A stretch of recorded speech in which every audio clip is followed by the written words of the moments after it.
So, if you've seen the title by now, you're probably wondering, what is this hidden farming strat that I discovered which no one else knows about? Well, you could say that I was hiding in plain sight here, because my strategy is farming the hidden. Now, my original idea was to buy 100 pure breach stones and use those to farm the hidden while also leveling up.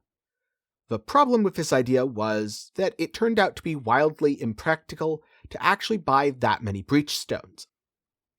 A lot of people will upgrade their Chiyula breach stone, but they won't really upgrade the others, and similarly, if I was going to buy a bunch of blessings and upgrade them for myself, I'd have to do it one by one. So I scrapped that idea, and I decided I'm still curious, what does the hidden drop and is it worth farming? So, instead, I bought 25 Tul, Esh, Xoph, and Uul-Netol breach stones. And I decided to use as many of the hidden invitations as I could just from drops, and I'd buy the rest. The Uul-Netol stones cost me an average of 19 chaos each. The 25 Esh cost me an average of 10 chaos each, the Tul an average of 11, the Xoph an average of 12, and while I was buying Corrupted, Maven's Invitation the Hidden, most of them were things with quote-unquote brick mods like Reflect minus max and less aura effect, so they were still only 10 chaos each. Which puts my total investment at 1,550 chaos, or around 8.6 exalts for 25 hidden.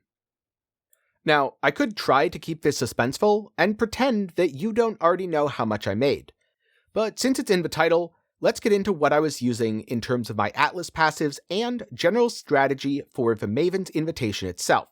When it comes to the breach stones, it was just a matter of running them. I was combining Captivated Interest with Height of Hubris. Height of Hubris means 100% increased effective modifiers on your invitations, thus a lot more quant. Captivated Interest is 25% more splinters, increased quant, and all bosses are released at once, which was a key part of his strategy to make it go faster. I even grabbed the Maven Invitation item quantity for an additional 3% quant without taking through the gauntlet, since I had no desire to fight the Maven right now. This was all about farming the hidden. So, in total, I had between 170 and 270 quant on all of the invitations I farmed. It was a pretty big range, but for the ones that I was rolling myself, I didn't want to spend all that much money on it, and so I decided that once I got to about 70% quant, that was good enough. And after that 70, I'd corrupt it and hope it rolled into an 8 mod, without bricking, since I didn't want to run no regen. Luckily, none of them bricked, but unfortunately, not that many of them rolled into 8 mods. Nonetheless, it was still pretty rewarding, and so I present to you the loot from 100 breach stones and 25 hidden.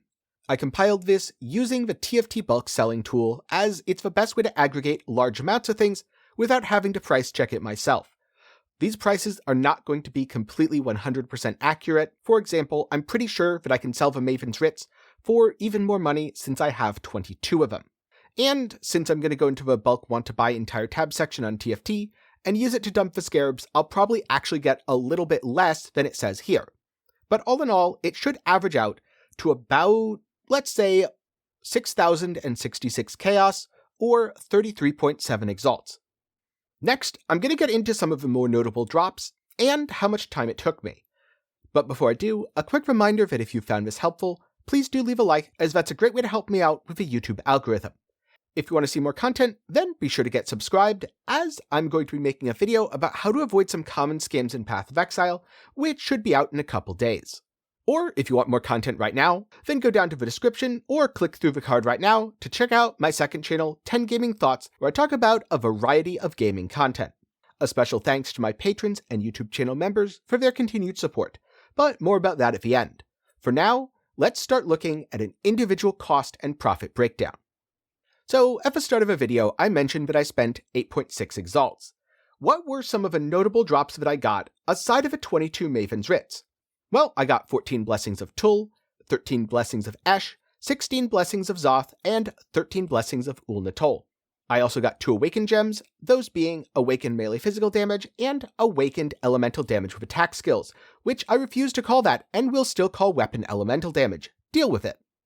I also got 2 Conqueror maps, both of which happen to be Barren, 2 Elder maps, 3 Shaper maps, 4 raw Exalt drops. One time, I got 2 raw Exalts in the same breach. That was pretty nice. Kinda wish I'd been recording that one. And 9 Conflict Orbs. Then finally, and most interestingly, I got 2 Flawless Tool Breach Stones, 2 Flawless Xoph, and 2 Flawless Uul-Netol. I'm not sure yet if I'm going to sell those, or maybe buy a few more, and do this all again, but with Flawless Stones, because on the one hand, that sounds fun. On the other hand, unless I can get pretty good profits from Amulet drops, that sounds like a very good way to go broke. And if I'm going to run Flawless Stones, I kind of feel like I should be running Chiyulas, since the Grasping Mail is something like 80 or 90x, and I don't think any of the other Breach Lords have drops that are nearly that good.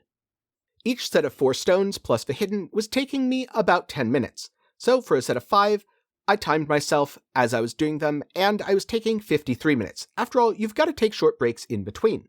And speaking of breaks, don't worry, I did take several breaks in between the sets of 5 that I was running.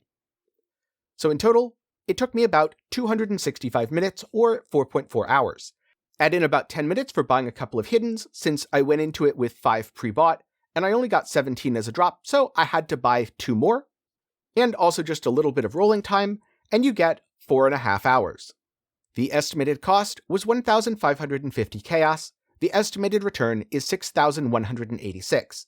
So that's an estimated profit of around 25.8x. If you divide that into 4.5 hours, then we're getting about 5.7 Exalts an hour.